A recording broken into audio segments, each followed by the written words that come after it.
बच्चों, अब हम लोग पतंग कविता के तीसरे काव्यांश के भावार्थ को समझेंगे, जिसकी पंक्तियां इस प्रकार से हैं।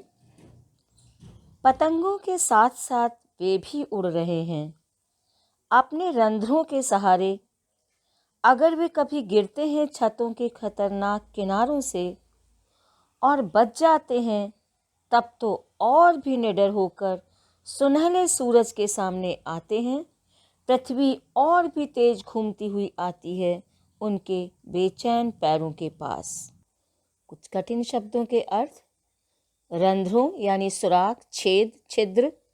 सुनहले सूरज यानी सुनहरा सूर्य।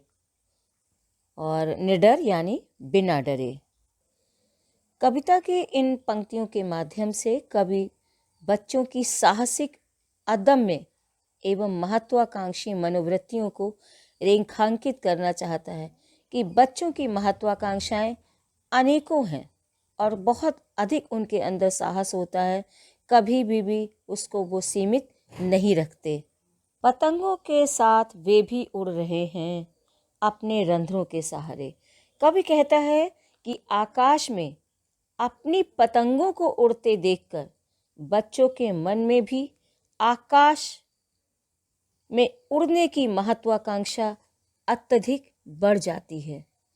यानी बच्चों का मन भी आकाश में ही उड़ने लगता है। उनके शरीर के रोए भी संगीत उत्पन्न कर रहे हैं और वे भी आकाश में उड़ रहे हैं। कभी कभी तो ऐसे लगता है कि वे छतों के किनारे से इतने करीब आ जाते हैं कि लगता है वो वहाँ से गिर जाएंगे, परंतु अपने लचीलेपन के कारण वे बच जाते हैं।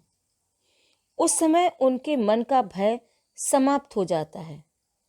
उनके अंदर लेश मात्र भी डर नहीं बसता है कि वो छत से गिरेंगे और उन्हें चोट लगेगी। वे अधिक उत्साह के साथ सुनहरे सूरज के सामने फिर से आ जाते हैं, जैसे कुछ हुआ ही नहीं। दूसरे शब्दों में यदि कहा जाए कि वे अगली सुबह फिर पतंग उड़ाते हैं। उनकी गति और अधिक तेज हो जाती है। पृथ्वी और तेज गति से उनके बेचैन पैरों के पास आती है।